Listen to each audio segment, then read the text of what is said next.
Verse 14. Therefore the Lord himself will give you a sign. Behold, the virgin shall conceive and bear a son, and shall call his name Emmanuel.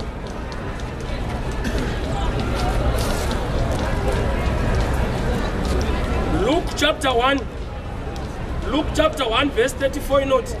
And Mary said to the angel, how will this be since I'm a virgin?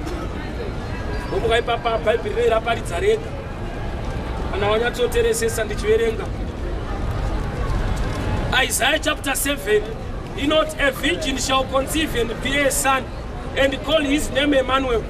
Luke chapter 1 verse 34. And the virgin, Mary, no, but how will this be since I'm a virgin? Papa Bible to party papa. But did you explain that no asina chance? But did you get a breve? Bukura Isaiah, Bukura Chiporofita. Vanofani was that Kisa Chiporofita, no Pawaya. Chiporofita actually put Mandara Icha Pomi, Mandara Icha Berekamana. Mandara Yacho dog by Yawanikwa. Vanekuti tende shoko ririmo. Ino creator mfunzo wakapindurwa. Andichatsana ngura. Nakuti ndakakura ndichipapfura unapo. Andaunge ndazviona zvandaona izvozvizvi. Isaiah profita ari kuti mandara ichane pamiri ichabereka mwana. Gabriel ndokubva auya kumandara. Zvanzi ndimi maitaurwa munoita vana. Ndokubva abvunza mubvunzo wakapindurwa. Zvinogona sei kuti ndibereke ndiri mandara? Bhuku raIsaya ratiro mandara ichabereka, but mandara yakubvunza kuti ndinobereka sei ndiri mandara. Kureva kuti dzimwe nguva nhamo yedu ndeyekusatenda zvinotaura Mwari. Takanyanyotenda zviripo zvokuti zvaMwari zvikauya kunzi unogara musha unenge uchiti aiwa hazvigoneke. Gamba umwari hwacho kugona zvisingagoneke. Mandara idai yakanzwisisa kuti yandiri kuti ndinobereka sei ndiri mandara ndo yakatotaurwa kumashure naIsaya kuti kuchabereka mandara. Saka zvokuti ndobereka sei ndiri mandara hausi mubvunzo wemunhu ari right. Kureva kuti tine mibvunzo yatinoda kubvunza inongotaridza kuti hatisi right. Mandara ichabereka, mandara ndokubva yawanikwa. Zvikanzi ndimi kamairewa zvikati zvinogona sei ndiri mandara.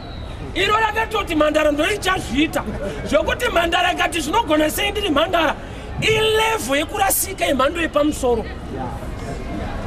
Mimwe mibvunzo yauinayo kuti ndingagarike sei ilevel hombe nhamo, mhando hombe yekusaziva Mwari. Kureva kuti mibvunzo yako inongoreva kuti hauzive Mwari, kwete kuti uri kuda kuzivisa Mwari. Mandara ichabereka, mandara ndokubva yawanikwa, ndokubva yaita mubvunzo kuti ndobereka sei ndiri mandara. Zvakatonyorwa. Dhauti yako haireve chinhu, zvakatonyorwa kunzi uku kuchatobereka mandara. Zvekutoti mandara ikati ndobereka sei ndiri mandara hazvitadzise Mwari akataura. Varume ndiri kuparidza Mwari kuti kana ataura ndiye anenge ataura, ende zvaataura ndo zvinoitika kudarika mamiriro azvakaita uye nemafungiro atinoita. Kana ari Mwari waomirira kuti unzwe kutaura kwake, ndangoti ndikokubatirira ndikupe rimwe side rake, anowanzotaura zvausinganzwisisi. Mwari ukaona achitaura zvinopindirana nepfungwa dzako nemarongero ako, asi shoko rake imhando yepamusoro inoreflecta level yake. Saka iye achititenda kwete kuti nzwisisa.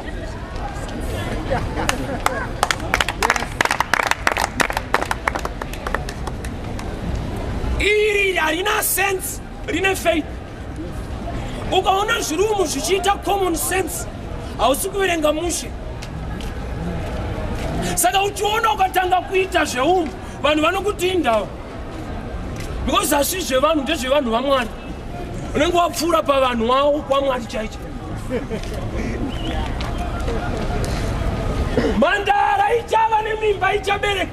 Ipapa pachatobereka mandara. Kwete kuti achava nemimba ozobereka. Ari mandara kudaro achava nemimba. Ari mandara kudaro achabereka. Hey! Apa ndo pane rimwe vhangeri manje kuti mandara ichabereka. Ini chandinoziva munhu kana akubereka hasisiri mandara. But Bible rati type yedu inobereka ichiri. Ende ichipedza kubereka kutodzi mandara yabereka. Iri rakutoda kuti utende pane kunzwisisa. Hauzvinzwa zviri beyond human. Kunamata kutenda kwete kunzwisisa. Ukada kunzwisisa una chaunoita. Nokuti mukuru wacho ane language inopfuura zvaunoziva nekunzwisisa. Saka Mary anodzoka mureasoning iri common and natural yekuti zvinogona sei ndiri mhandara. Zvikanzi naGabriel aiwaka achauya pauri ndiye anozvikwanisa kwete zvauri. Mweya Mutsvene achauya pamusoro pako. Tsano yandiri kutaura kuti unogara mushe ukaitenda handi zvauri zvichaita kuti ugare mushe, but wawatenda ndiye anokonzeresa. Zvinogona sei ndiri mhandara. Zvikanzi aiwa iwewe shuwa hazviite, kune mukuru achauya anonzi Mweya Mutsvene. Kana iye auya pamusoro pako, kana iye auya pamusoro pako, uchabereka, uchava nepamwiri. Zvekuti inzwa, kuva nepamwiri usati wabvisirwa mari kuIsraeri unzenza, unorohwa nematombo. Joseph anga asati aroora, vanga vangori engaged, vari muprocess yekuda kuroorana. Mukadzi wake ari kutozivikanwa kunzi uyu vacharoorana, vari kufambidzana, ndokubva ava nepamwiri. Sandovuka vanhu vakatora matombo, zvikanzi vakasika mari asati yabviswa, atone nhumbu, vakatohura azviite. Mary ndokubva ati ichokwadi nhumbu iripo, asi ichokwadi kuti ndiri mhandara. Ndopakaita noise. Uchanamata zvekuti kunoita noise kuti bhata akafoira bhata ane mari. Unonamata zvekuti panoita noise kuti inenge rombe bhata ane tuntu wake. Uchanamata zvinokonzera noise. Mary vanhu vaiti ukaita pamwiri usina kuroorwa kubvisirwa mari waita ufeve. Saka kuIsraeri mutemo wavo ane nhumbu asiri pamurume batai matombo, but havana kuziva kuti dombo hombe ndoriri mudumbu macho. Chinoita kuti vakukandire matombo hauna rimwe. Mary anga akatakura the rock of ages, anga akatakura dombo rekudenga. No wonder iye Jesu ari muguva dombo raiva panze rakabvareka, nokuti epanze haana pawa kudarika emukati. Saka vanhu vakava nematombo zvaka tinouraya munhu. Tinouraya munhu kutoita pamiri hako. Jose uyu mari asati abvisa, ende Jose tatomubvunza kuti ndiwe here. Jose ari kuti handisi. Saka yaMary explaina nyaya yako. Jose hamo, iwe wane nhumbu. Unoziva kuti zvakaoma kuudza vanhu une murume kuti nhumbu yandiinayo haisi murume wangu. Nhumbu yaMary haisi yaJose, but vanodanana naMary. Zvekutoti akati kuvanhu haisi yaJose, vanhu vanoto ane nyaya tu kusavimbika pamurume wake futi. Uye kufanoita nhumbu mari isati yabviswa. Gamba nhau yaMary, Mweya Mutsvene ndiye achauya pamusoro pako. Saka ndotsika yake Mweya Mutsvene, nokuti nyika Genesis 1 verse 1 kwaiva nerima, Mweya Mutsvene aitenderera pamusoro pemvura. Panext line vakazova nechiedza. Kuda tikongona Mweya Mutsvene atenderera area iyoyo panoitika zvinhu. Mweya Mutsvene aitenderera pamusoro pemvura zhinji. Next line Mwari ndokubva vati let there be light. Kuda kuti Mweya Mutsvene akafamba zvinofamba. Zvinogona sei ndiri mhandara kuti ndibereke wamuri kutaura. Mary naturally anga ari related naEliza mukadzi waZakaria. Saka Gabriel paakaona kuti munhu uyu anenge ane tunharo mbichana,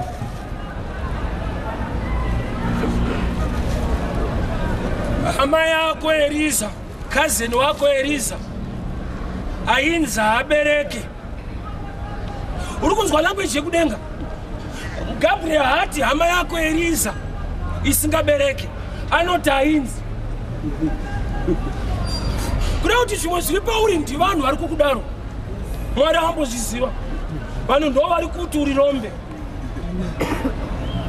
Hama yako Eliza yainzi aibereke. Kwete asikabe denga hazvizive. Rinotozva kuti Eliza achabereka John. Saka palist yevanhu vari barren Eliza hako. But palist yevanhu panyika Eliza ari mutop 5. Eliza hama yako yainzi aibereke. Enda izvezvi unoona ane nhumbu ye6 months. Oh nai, kureva kuti tine dzimwe hama dzedu dziri kuitirwa zvinhu kwete nekuti vari right, asi nekuti vakava neukama nevanhu vanodiwa nedenga. Nhumbu yaEliza ine chekuita nenhumbu yaJesu, kureva kuti Eliza munana wake une chekuita neukama hwake nemunhu ari kunzi abereke Jesu. Saka ukama hwedu panyika unogona kukonzera minana kana kuti iregere hongu. Vaunotamba nawo panyika vanogona kukonzera kuti denga rikusiye. Nokuti Eliza ari kunzi ane pamwiri uye ane ukama naMary ane pamwiri paJesu. Kureva kuti Mary paanoudzwa mashoko yana Gabriel, Gabriel anobva amuzivisa kuti minana iriko gore rino ine chekuita nehama. Eliza hama yako, cousin wako ane pamwiri 6 months. Iwewe uchabereka Jesu. Kureva kuti pane nguva yekuti Mwari kana akukomborera munhu anotarisa futi mabhuru ake. Handizoti une mabhuru akaita sei. Yes. Eliza ihama yaMary, zvekuti ngirozi inobva yaudza Mary kuti wewe uchabereka ende futi une hama yako ine nhumbu izvezvi. Kureva kuti denga pane parinoti kana radzika rinokomborera munhu rosiya ratsvaga futi hama dzake rokomborera futi roenda. Tamba nevanotyawo Mwari.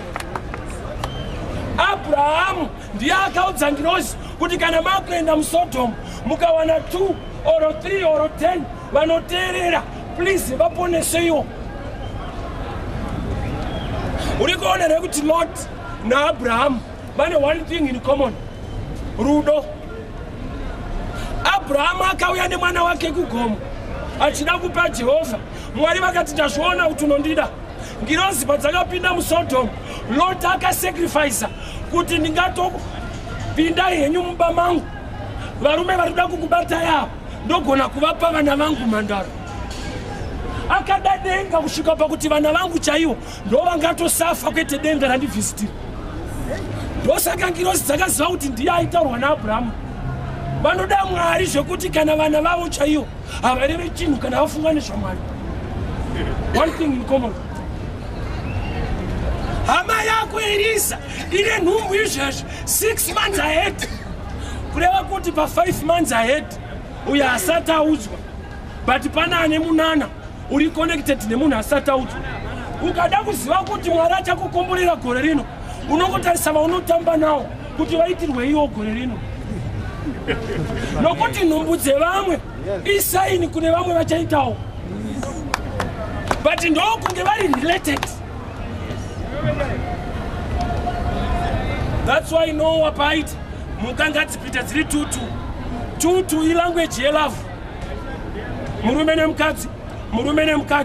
Kuda kuti pakaita gudo riri kutya kunyura, but rikashaya munhu wekupfimba rinonyurira kushaya love kwete fear. Kunyura harisi kuda, but harigone kupfimba rinonyura.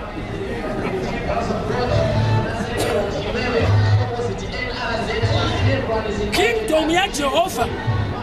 Mwari vanotaura language yatisinganzwe, saka vachiti tenda kwete nzwisisa.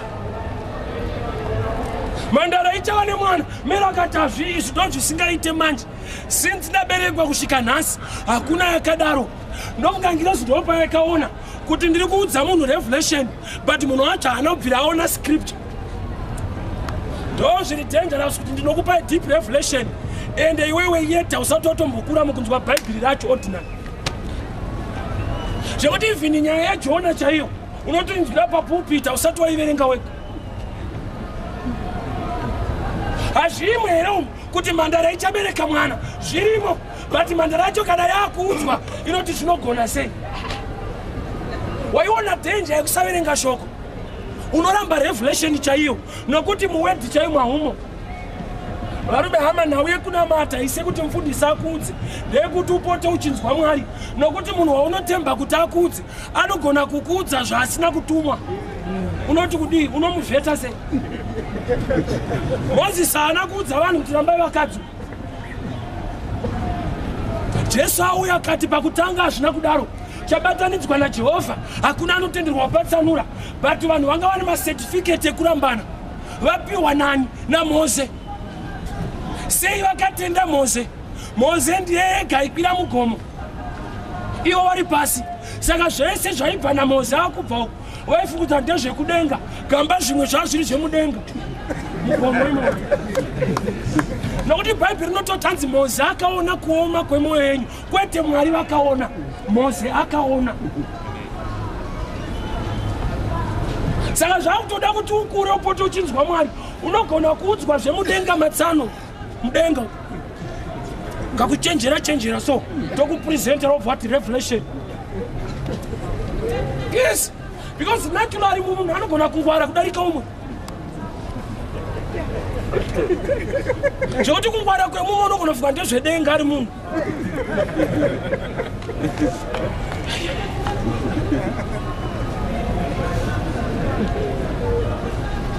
Elisa hama yako, cousin wako, ane 6 months ahead nepregnancy. Zvekutoti iwewe uchabereka Jesu, forana wake Johani achaberekwa naElisa. Dai Mary aizviziva paakaona Elisa ane nhumbi, haaibvunza ngirozi painouya kuti zvinogona sei, nokuti already setup yacho yatotanga. Mhandara ichava nemimba, izvozvo zvinogona kuita nyore, but kuti mhandara ichabereka, mhandara ichabereka, mhandara oramba ari mhandara iyabereka chiudziwa. Nokuti bhaibheri rati mhandara, the virgin shall conceive, the virgin shall be a son. Zvototi vanhu vanenge vachienda kuti akunoona mwana wemhandara, kwete mwana wembana, mwana wemhandara. Hey, iyi tsano ichada kuchenjera yakuda kutenda Mwari wacho. Chinonzi vhangeri information yekudenga inodzwa munhu ari panyika, zvokuti kuti uinzwisise ndokunge wasiya mentality yenyika ugone kugamuchira zvedenga. Mwari vanotaura zviri beyond kuchenjera kwako nekuziva. Saka ivo vachiti pfungwa dzangu dzakakura kudarika mafungiro enyu, zvokuti patinotoparidza rekudenga usatraye kunzwisisa, traya kutenda, faith. Ukada nokuti inzwa, uyai munamate urombe unopera, Mwari vanokusimudzirai zvinhu zvinoita mushi. Wamuchechi hamupiwe malonda, munotofamba ndiro yekutora shoma yako.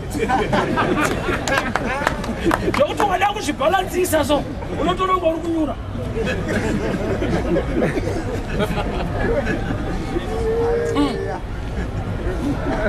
Ndo zvaita kuti munhu ave nenhamo iye achinamata Mwari anopedza nhamo. Inyaya yekuti mapedzerwo enhamo yacho kunenge kupiwa imwe. Saka ukarize nawo dawo. Mama paridza mushe but area dzemari idzi manje mada kutinyudza. Gamba makatonyura kare muda kutonyururwa.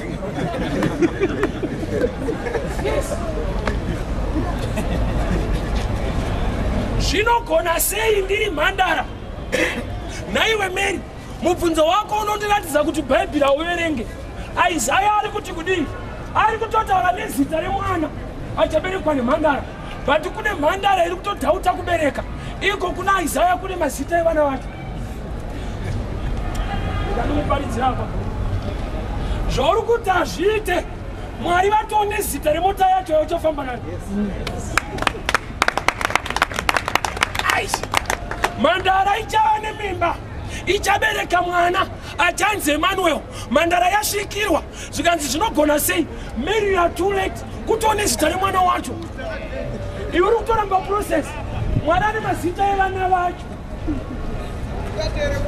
Uri kuramba kuti zvako zvinoita. Mwari vatone picture yako nemba yako. Zvinogona sei? Handina hama dzinogona kundijeka. Handisi kuparidza hama pano, ndiri kuparidza Mwari. Kana waingaya Mwari ndozvati ndikudzi anozviita. Ende Mwari ambotemba hama dzako. Mwari haasi kutombovimba natsano wako wari ku-UK. Kana Mwari akakutarisa anongoti dai andinamata zvaita, amboti dai anamata aonekwe natsano wake. Zvinogona sei? Ini ndiri mhandara. Ndo umwari. Umwari kugona zviri beyond vanhu. Munhu paanogumira Mwari wacho ndo paanotangira. Tsano yamakaudzwa nevanhu kunzi ukadai hauna kwaunoenda. Mwari anogona kubva auya ipapo oti pane kwatuda kuenda.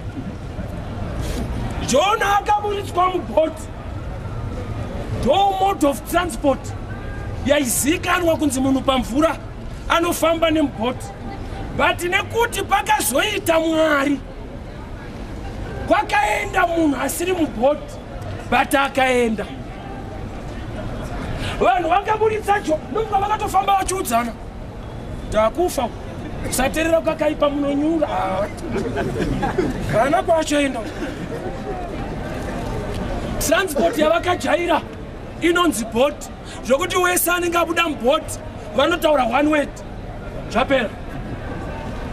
Transport yawakajaira ndeyekuti uyu ana sekuru ane mari, uyu ana tete vari ku-UK, uyu tsano pane pamwe pekuti tete vasviko mubhoti wakaburitswa. God will command the blessing. Mwari haatombomirira kuti uwane basa zokukomborera. Ndiri kutaura Mwari chaiye kwete vanhu. Pamwe wakanzwa dzevanhu. NdiMwari manje anototi mhandara inotoita mwana. Mwana achifamba so amai vacho vakambata ruoko havamboti mvana iyo, vanoti mhandara nemwana wayo. Uri kunzwa statement yacho? Amai vangu vakafamba neni vakandibata, vanhu vanobva vangoziva kuti haisisiri mhandara kana uyu ari mwana wacho. But Mary paaifamba akabata Jesu, language yacho yaivhundutsa kuti tasangana nemhandara ine mwana wayo. Mhandara nemwana wayo, dofo nebhenzi yaro.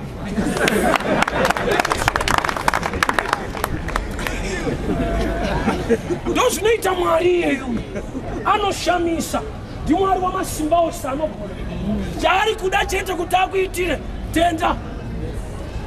Nokuti uyu ari kunonoka kutenda uyu. Ari kunonoka. Nokuti Isaya anotoziva zita remwana wacho. Kune vanhu vanoziva zvinoita Mwari zvauri kuramba izvozvo. Kune vanhu vanogona kukunongedzera kuti uri kuona ichi. Sana vana kufunda iva vakaitirwa favor naMwari. Uri kuti manje level yevamwe yanga itori worse zvikaita best, iwe utori better, but uri kudhauta kuti ungaite best. Vamwe vakabudirira izvezvi inherera vanga asina baba naamai. Iwe una baba naamai, sekuru ambuya, uri kuti zvangu hazviite. Uri kutotangira pari nani?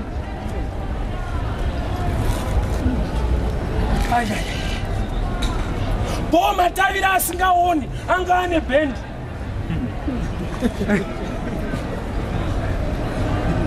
Yes, vanoona ndo vaitambiswa kumberi.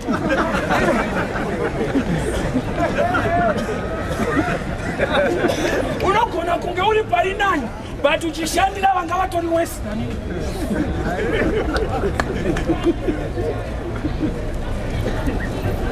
Mandara ichava nemwana zvekuti vanenge vachifamba mulocation Mandara nemwana wayo naturally ukangoona nemwana hazvichaita kuti ti Mandara, but Bible riri kuti tinogadzira type idzo dzekuti unodziona dzine benzi obvunza kuti makadzidza kupi oti handina, tichagadzira madofa nezvinhu zvavo ndozvinoda kubva. Yes, unoona pamuchato vakanaka vachitamba masteps, ari kuchata wacho hana kumira mushe vhesi.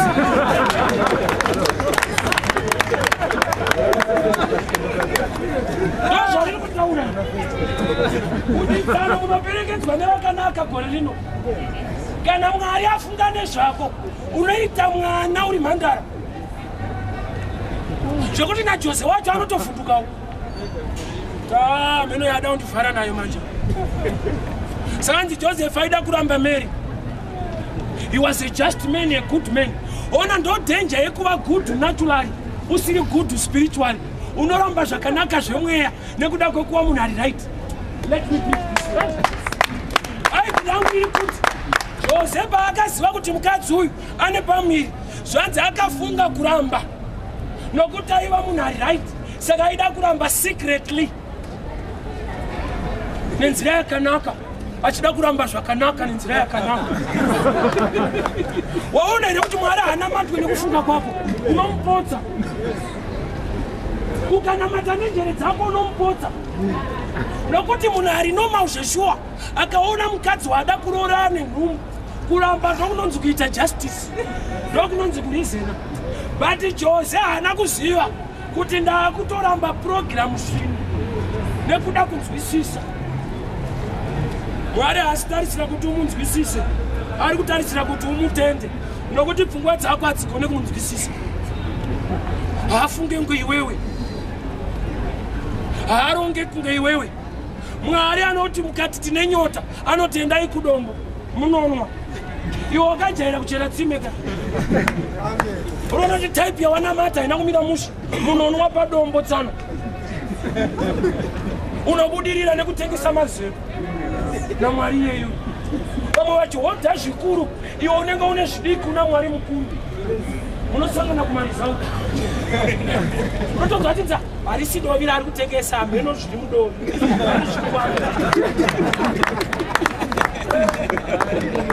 Yes. Varume ndanzi ndiunze Mandara iri pano kuti uchafamba nemwana wako wakambata so. Ndanzi naJehovha nditaurire Mandara iri pano kuti unobata mwana wako ukatenda iwewe. Vanhu vakashamiswa kuona Mandara ichifamba nemwana wayo, Mandara ichava nemwana. Ndiye Mwari wandiri kuparidza, ndiye Mwari wandinotenda. Nokuti zvandiri kutaura izvi haana kuzviitira Mary chete, inini chaiye. Foira singaite Olive. Vandakafunda nawo akabheja kuti type yenyu kuuniversity haisvike. Ndasangana nemurume anonzi Jesu, vekuuniversity ndo vakauya pano vakapaka vateerera shoko vakati, baba tinokumbira muye kuzoticha wisdom yamaticha ikwedu, kureva kuti uko ndokwaakwaakulaya kuno.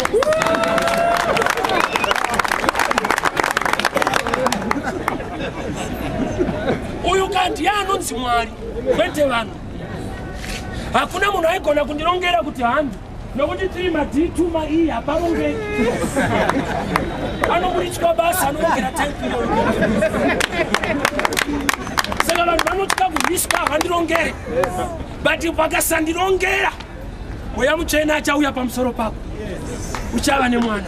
Mweya mutsvene achauya pamusoro pako, uchabata maresults ari beyond level yako. Varume ndiri kuparidza Mwari anoshamisa. Chaari kubuda kwauri kutenda kwako kuti akusurprise. Mwari anoshamisa nyangwe munhu waaitira.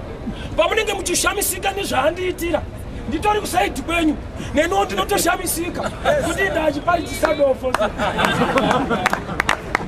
surprise nyangwe munhu wacho ari kuitira. Saka uchiona azviita kuti ndigone kuposta ndichiri mushoko kuti ndini munhu achiti man of God nditi inini unishuwa here mamona papi mwari anoshamisa. Mwari anoshamisa, anotaura language inoda kutendwa kani kunzwisiswa, nokuti language yake kana akaita kudzikisa kure. Mwari kana akatoedza kudzikisa mutauro unenge uchiri kure newe. Tarisa maitiro ake. Jesu achiuya panyika akaita munhu 33 years achifamba panyika. Iwewo kanzimboita svosve 3 minutes haubvume unongoti kondikatsira. But Mwari kwakuita munhu osa kunaka kwakaita Mwari dai waikuziva manakiro aakaita ekuti neumwari hwake pane paakada kufanana newe, obva ada kugara newe, obva atotora senemu yako son of David iye God, obva ambopiwa birth certificate nezita rako iwewe. Uda kuti akudewo zvakadini Mwari? Saka David achibvunza kuti nai Mwari munhu chii? Because love yamuinayo nemunhu osa kune munhu asinga understand kuti anodiwa naMwari. Chechi chinogona kusakuda ndikuparidza Mwari. Iwe unokonfyuza Mwari nechechi kana? Mwari anondida kupa vandindiona muchechi ndati Mwari kwete chechi. Yes, Mwari akaenda nyika nekudaro akapa mwanakomana wake Jesu kuti ani nani iopen check iyoyo, ani nani hasi mafigures, ani nani zvekuti ukanzwana chiti vanhu vakatokwana vanopinda uko kuti John 3:16 iri wrong. Aifanwa kuti Mwari akapa nyika mwanakomana wake kuitira kuti 144 vapinde. Hafanwa kutivhara kana achinyora bhaibheri rake. Saka ani nani open check. Zvototi kuenda kugehena kuchaita munhu haisi pfungwa yaMwari, ipfungwa yemunhu wacho. Munhu atadza Jesu akauya zvikanzi ani nani anenge atenda denga. Kuda kuti kusapinda denga kusatenda muna Jesu, kwete kuti uri wegehena, kwete. Mwari rudo. Mwari haatombofari nerufu rwemutadzi. Anorwadziwa kuti mwana wangu shuwa here kunotsva. Mwari rudo. Anotarisira kuti uite sarudzo mune mwanakomana wake Jesu. Saka Mary anonzi ataurwa naye tunoita mwana. Jose hapo, Mary ndiye audzwa. Saka Mary anobati ini ndanda kunge ndaziva murume. Shoko ramataura remwana vazhinji vane vana. That's why ndichitodanana naJose toda kutoita wedu. Saka vamwe vanhu vakatora vhesi nengo yekuti Mary aidhauta saka vakati hatina kuziva murume. But nyatsotarisisa Mary atone murume, kureva kuti mubvunzo wake anoda kuziva kuti mwana wacho anoita nani nokuti ane munhu waanogona kuita naye. Saka vachitodanana vari kuda mwana. Saka ukasabvunza Mwari unoita business risiriro, iwe waprofitwa kuti uchabudirira nebusiness. Unofanirwa kubvunza kuti ipi nokuti ndine rimwe randiri kutoita izvezvi. Mary naJose vaigona kuita vana.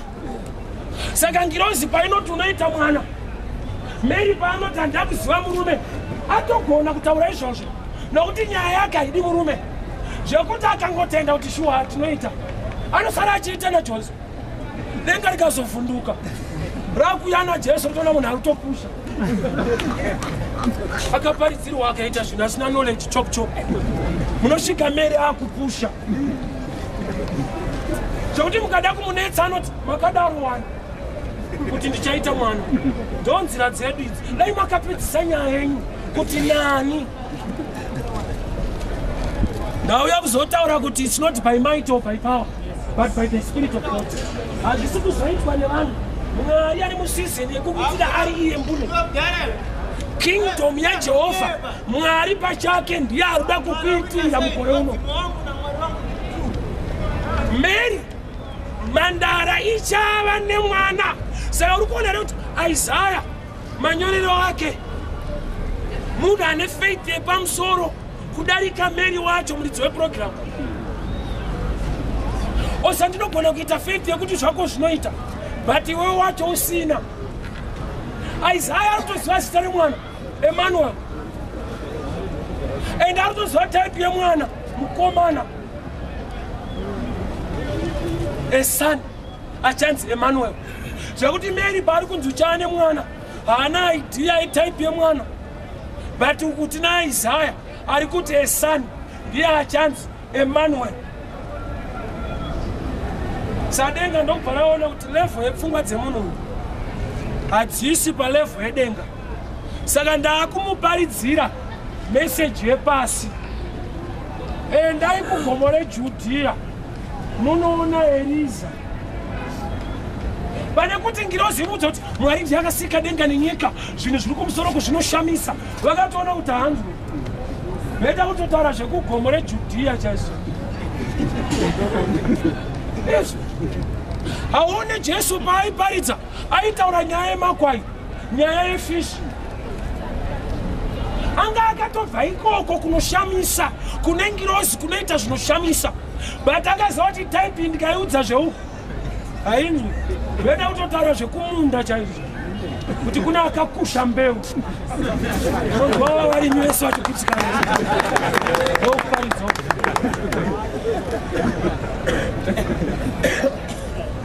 Kudokoda kuti riterere message yako, taura nyaya yechibage mukati. Chibage chacho chachakura nokuti chichiterera. Kuti kuarea kwedu kwakutaura.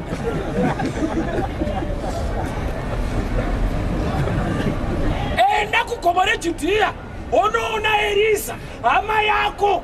Ndauya kuzoparidza Mwari wekuti kana akurangarira nehama dzako dzinoita mushi. Pane ukamaka hwekubereka zvichaberekwa newe, zvichaita kuti nehama dzako dzigone kuberekawo zvimwe. Nokuti Mary akabereka Jesu, Eliza anotofanirwa kubereka Johani, nokuti vaviri vari musame program.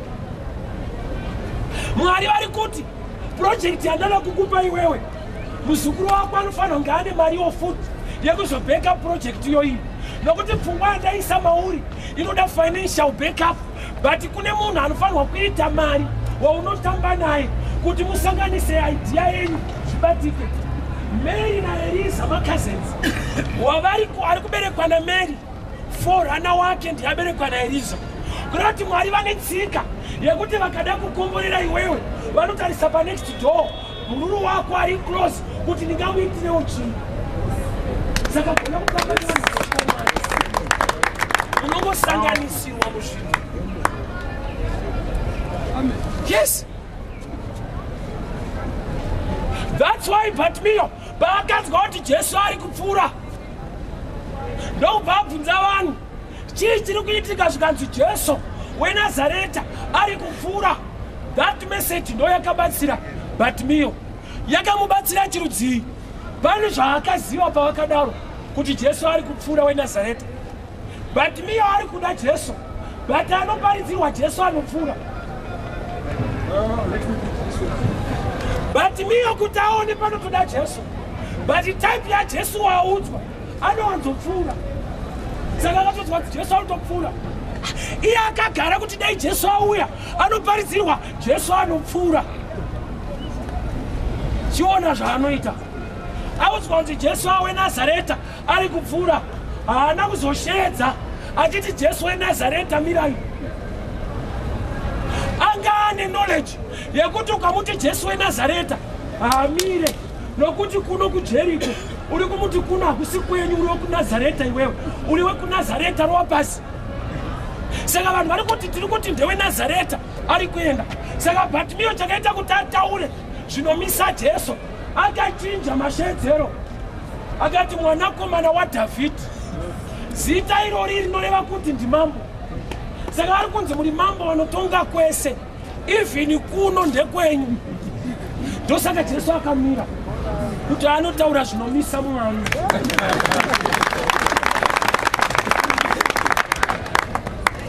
Inzwa, pakaita mudhara ari kufamba achienda uko, mumwe munhu akashedza kuti sekuru, unoziva nekuti mudhara yeyu anogona kutadza kumira, nokuti sekuru harisi zita, igrupu raasvika levo yavo yekuchena musoro, chikwata chake kwete zita rake. Saka hamiswe nezita rechikwata, anomiswa nerake. Ukangoti sekuru hacheuke, but ukazoti museyamwa, nokuti asati acheuka ukangoti museyamwa, anobva aziva kuti ari kutidana tinozivana. Iye asati acheuka anoziva kuti mazita aya haataurwe nevanhu vekuHarare. Uyu ndofunga akatobvawo zaka uyu. Mazira aunoita Mwari anoreflecta muna Mwari kuti uyu mwana wangu haatauro ngemutorwa. Ane mazita anoziva: Jehovha Jaire, Jehovha Nisi, Jehovha Shama. Mwari anobva ati wandifungisa pandakapa Abhuramu. Watani? Jehovha Jaire.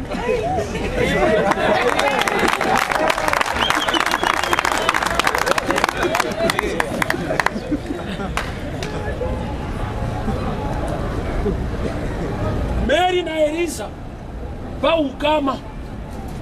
Saka denga la respecta ukama hwevanhu kusvika palevo yekuti uyu achibereka mwana, uyu anonzi ngaaberekewo. Ukama hwedu panyika hunokosha. Bhaibheri rinototi kudza baba namai vako. Bhaibheri. Kogoita chechi nemuprofita anoti vabereki vako havasi right. Iza muprofita yenyu atirwa naMwari. Hauna mate zvekutyora Bhaibheri nokuti wamumwe ndokutopfuririra mweya wacho. Bhaibheri harina kuti kudza baba namai vako, koma kana iri n'anga siya. Ari kutoti siya muprofita wenyu asingarespecte scripture. Mwari anonamatwa mumweya nemuzvokwadi. Mukangonamata mumweya chete munokuwara. Munogona kutora mweya usiriwo. Amen. Yes. The truth is shoko. Saka Mary, Eliza ni cousin wake. Zvekuti Gabriel paanouya kuti iwe unobereka, anoti kana zvanetsa kunzwisisa, enda kuhama yako unobvunza kuti mune mamanzi mangani. Hama yako yainzi haibereki, kwete hama yako isikabereke yainzi haibereke. Kuda kuti denga riri kuburitsa pachena kuti vamwe vanhu vasina vana vanogona kuita vana, but nyika ndo yakati havabereke. Eliza ainzi haabereke, kwete asikabereke ainzi nevanhu. Maziviro aunoitwa naMwari handiwo maziviro auri kuzviita iwewe. That's why Peter paakati kuna Jesu ndimi Mesaya, Peter ndo paakatoziviswa naJesu kuti iwewe ndiwani. Nokuti pane pamwe pekuti auzive kuti ndiwani kusvika waziva kuti Mwari ndiani, Mwari wacho okuzivisa kuti kana taakuzivana iwewe ndaakukuzivisawo zvauri. Let me explain this mystery. It's true. Jesu anoti upon this revelation, upon this rock I'll build my church. Haana kureva Peter, that's true. But let me explain nyaya iri apa yakavanzika. Peter zvinoreva futi kuti dombo. Jesu ari kuti upon this rock I will build my church.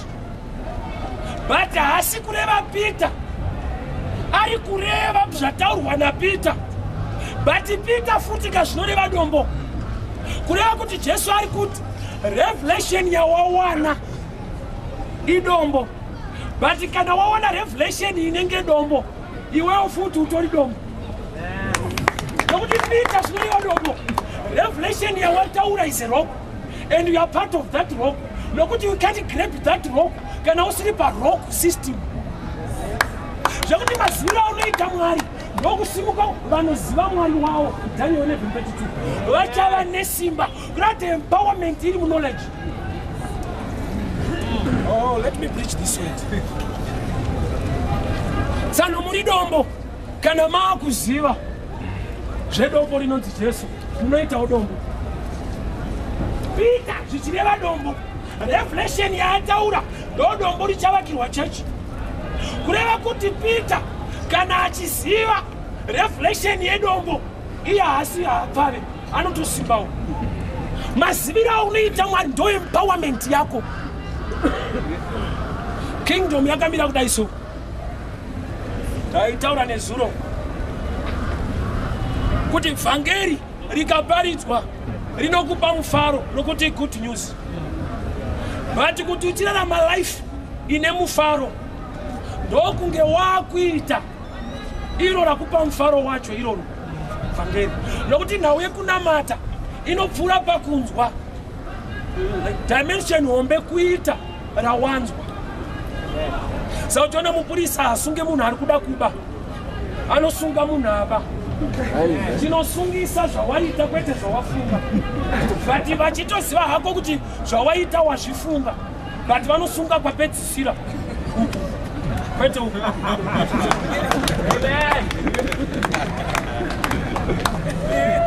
Yes. Mandara ichava nemwana, mwana achanzi Emmanuel. Ini papa nditira isi pakanzi Mandara ichava nemimba. Ngati anyway mweya mutsvene akauya shuwa Mandara noita mimba. But bekuzoti Mandara ichabereka kuti vanhu vachatouya vachiona mwana weMandara. Mandara ikava nemimba, it's okay. Hapana macomplications akanyanya, mweya mutsvene auya. But wozoenda kuleba wobereka wonzi Mandara yabereka. Ananyamukuta wacho handizoti kunouya vanga. That's why paakatobereka kunanyamukuta akauya. Hapana Jose akangomira so. Hapana nyamukuta.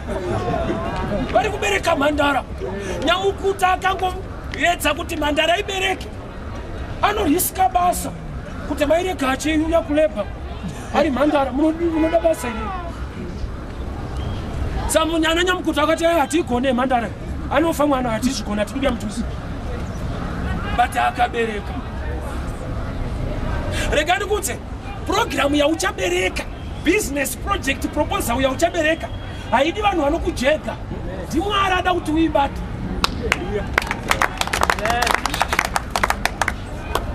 Vanhu 5,000 varipo. Zvanzi vainge vakatomira vachida kuenda. Jesu ndokubva kuvadzidzi vake, feedai vanhu. Mwari dzimwe nguva anotipa ma-instructions ekuti tinogona kutya kuti inini kufidha vanhu ava handikwanise. Gamba ndiJesu ada kufidha vanhu but achishandisa vadzidzi vake. Stove haigwine, chinogwina magetsi. Zvekuti tikanamatira munhu munguva yechando ndakapfeka bhachi saini yekuti ndiri kutonhorwa, unotonzwa munhu wacho achiti ndatsva. Gamba ari kumunamatira ari kutotonhorwa. Kiroti nyaya haisi yangu, ini ndiri kutotonhorwa. Zvekuti wandiri kunamatira akati ndatsva ndotoshakuti ari kupiswa nani, ini ndiri kutotonhorwawo. Poto haitsvage upfu. Muridzi wemba ndiye anotsvaka upfu obikira mpoto. Sekuti iwe uri vessel hausiri unoita kuti zvifambe, ndiMwari anozvifambisa kuburikidza newe. So Isaiah anoti, unto us a son is given, unto us a child is born. Iye Jesu atutaura nezvake uyu. Pane paanoita a child, but real program he must become a son. Vabereki, mudzimai akabereka kuchipatara, murume anofara ndaane mwana, but mwana akaramba ari mwana for 10 years. Vanoifambira nyaya yacho kuti afanira kuramba ari mwana. Taifarira mwana tichizoti achakura. Manje akaramba ari mwana yaproblem. Kirati kana makadzi makorokoto gorera berekwa mwana. After 10 years akaramba ari mwana. Munhu akakuti makorokoto insult. Makorokoto hasufura kamu. Problem asusura.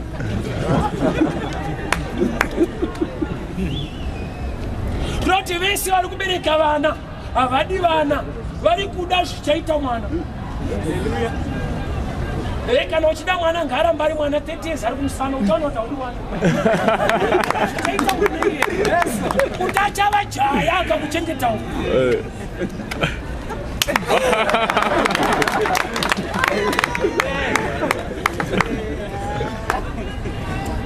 And to us, a child is kureva kuti Mary haana kutipa Jesu. Mwari ndo akatipa Jesu. Saka Mary akabereka fungwa ya Mwari panyika. Ndoba unoti Bible kuna Genesis 3:15. Mwari vachitaura strategy yoi vanotaura vachiti izvo. The seed of a woman who crushed the head of a serpent. Yati woman kurati open check any woman anogona kushandiswa naMwari akabereka this seed Jesu. But it has oya ku New Testament haiti woman virgin. Urikona Gabriel kuti from woman to virgin panenge padhuze parefu. Nokuti ukangodzamara wa woman hauite virgin.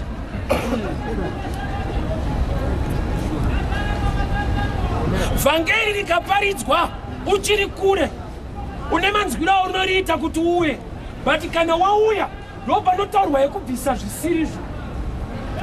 Mukadzi seed of a woman ndiye achacrasha the head kureva Jesu. Apa banzi woman, but kana zvada kuitika hapadiwe woman paakudiwa virgin. Virgin type ya woman. Hallelujah. Yesu. Ukaona tichiti uyai kuchechi uyai. Hatidi kuti muuye murambe muchiita zvamaita. Hallelujah. Uyai musiye zvamaita. Ndiyo unoti Jesu baanoti anoti ngavauye vakadaro. Anozotaura urambe wakadaro kana uya. Saka vana basa nazvo tinongopinda. Tine basa nazvo. Toda kuti uye nekuti ikoko hazvisike. Yes. We must understand the grace. Now we grace the good news of Jesus. Like Noah. Anongoenda musango apedza kuwaka. Ona makuda achitamba kuti ana gudo yampinde. So, yampinde. Mukadzi vake dzinoshedzwa apedza. Vangeri regrace. Dzinoshedzwa apedza. Hallelujah. Yes, nokuti isu tinenge mukaka tiri maGentiles. Takatoshedzwa nokuti Jesu wacho atideura ropa. Areka yavakwa, uyai mupinde chete. Bati pakutopinda pacho unofunga kuti zvinyore. Munhu akasavaka tinogona kuti ane usimbe. Haana kuzopinda, haana kuvaka. Bati mhuka ikasapinda, iyo yaifanirwa kupinda pavakwa. Unopaona sei? Munhu akanyura it's okay. Akaneta kutakura mapuranga. Konzo uyangonzi pinda tapedza. Yonyura unopaona sei? Kutoenda kugenda iyera. Nokuti kuna matapato wakatofirwa ufe iwewe. Pane munhu akarohwa urohwe iwewe. Hallelujah. Imiracle kuenda kugenda munona.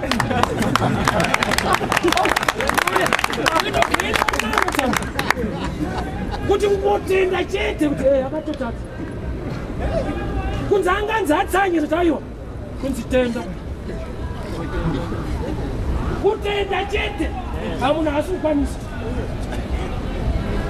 Secret ndei. No pano tikumuka uyai mupinde. Dzinouya dzichimhanya. Nokuti windi parengi. Ndiani kachikuti kuwadzana. Haataure bus fare. Anotaura destination. Mamo wemukati hati kuwadzana. Nokuti pamatopinda mapinda neinformation yepanzi kuwadzana. Wemukati anochinja manje. Oti tupa dora. Hallelujah. Sakura kuti Noah akati muka uyampinde. Imessage yekuuya. Yekupinda dzapa do. Tutu. tutu kubatanizana katuba tora tutu murume nemukadzi zvekuti pakaita kudora uya rega nekutya mvura rauya richimhanya kuti tinganyure rinozonyurira yekuti harina kupfimba. Tsano manje mapindiro emukati umu itutu hamupindwe nefiye munopindwa nelafu.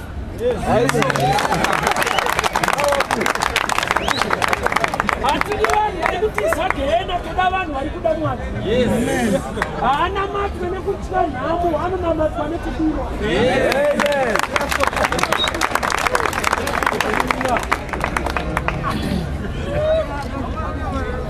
You need to love you.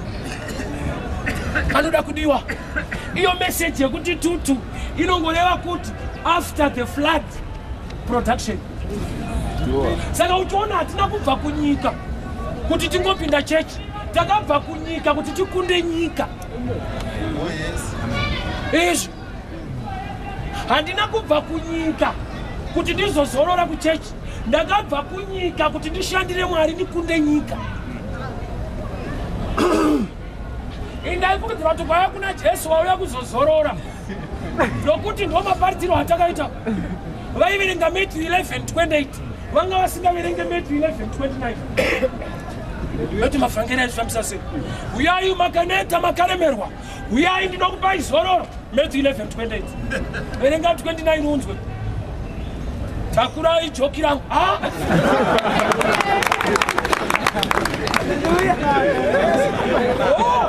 Ini ndaiti kuya kuzotura vamba kuya kuzo exchange zvekutakura nokutinzwa ukasa exchange ukatura unotozonetsitambudzika. Iwe wakatura kudhakwa nekuba wotozoona zvinhu asi kufamba, iwe doro wakamira nokuti wakauya kuzotura. But uka exchange ukatakura zvaJesu ukasangana naSatani haana zvaanoisa pamusoro nokuti anenge akuziva kuti ndezvaJesu hazviwedzerwi.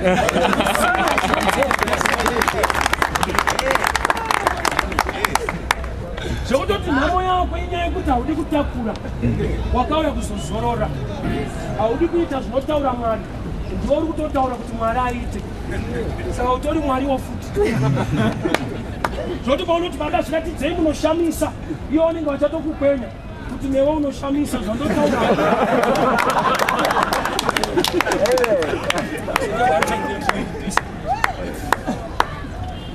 Kunamata kuita zvinotaura Mwari. Patinotaura kuna Mwari unonzi munamato. Rega kuconfuse zvinhu zviviri izvi.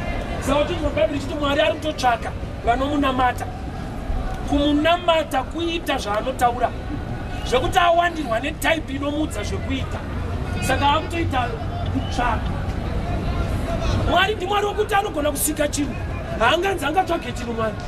But apa pandishoka hanzi ane type yaari kutsvaka. Kureva kuti vanhu vaakasika vaenda ku wrong side, vakuita munamato, havachamunamata. The good Samaritan ndiye akanzi naJesu anopinda denga. Kuchechi haana kuenda, anga arofa. But akanzi ndo type inopinda. Ndaifungidzira kuti murefu uyu ndiye achanzi aone ndo vakuru vechechi vaienda kuservice. Zvanzi murefu nemupriest havasi right. Ari right ndi good Samaritan abatsira munhu. Chii chaitika? Ava vapfuura vachienda kuchechi vari kuenda kunoita munamato. Uyo asina kuenda kuchechi anamata, aita zvinotaura Mwari. Haleluya. Sano mukajekerwa ipapa kuti kunamata nemunamato zvakasiyana. Muchaona kuti ndo zvakuwadza life yenyu. Maifungidzira kuti munonamata muchiita munamato. Kungopinda mureshe. Tinogamuchira Jesu sashe uye muponesi weupenyu hwedu. Kureva kuti vanhu vanofarira saidi ramuponesi. Nokuti saidi raIshe vanoita makomandzi yochiita. But saidi ramuponesi ndo paunochema kuti akuponese. Saka handiziva kuti wakauya kuzoponeswa here kana kuti wakauya kuzoponeswa naIshe. Kureva kuti rushe hwake unzwisise. Ndakati anenge munhu ane nhamo ari kubva kumusha, ongo uya muno mutaundi danoona president zvakaoma ouya nebhegi rake so kuti handinyarare kana zvapisa ndoenda ikoko ndonotiona unokwira bhazi rako kumasvingo osvika kumbare hapana nombokubata wobvunza kumbare kuti makombi esiti what's the one kupinda wapa kobanga part of the state house nekunzi kumusoro kuna china mami wouya nebhegi rako handotodziona zvinowira musvingo unoziva kuti kwese uku unobva uchifambisa kwese Haleluya. wasvika paground recricket kuna china mano unongoona mumwe munhu asikazi haataure newe unonyatsoona kuti Haleluya.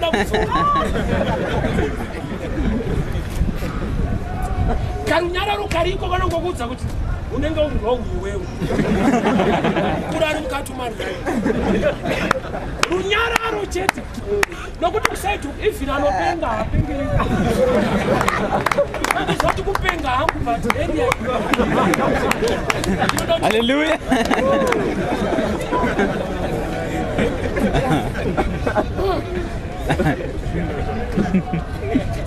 varume mwari ndimwari mwari ndimambo kana ukatambura sei aprocha mwari samwari kwete kumuona seshamwari yako you need my principles how to approach a king tinomugamuchira sashe uye muponesi kuda kuti nyangwe achitiponesa ndishefu that's why my wise men pavakauya kudanga bhaibheri rinoti vakamupfugama vakamunamata iye ari munabukeni vakatoziva kuti inabukeni harobhati mudharo mwari vanowanzokundira saka utoona univapotsa unoda kuti patyise kuti mwari auya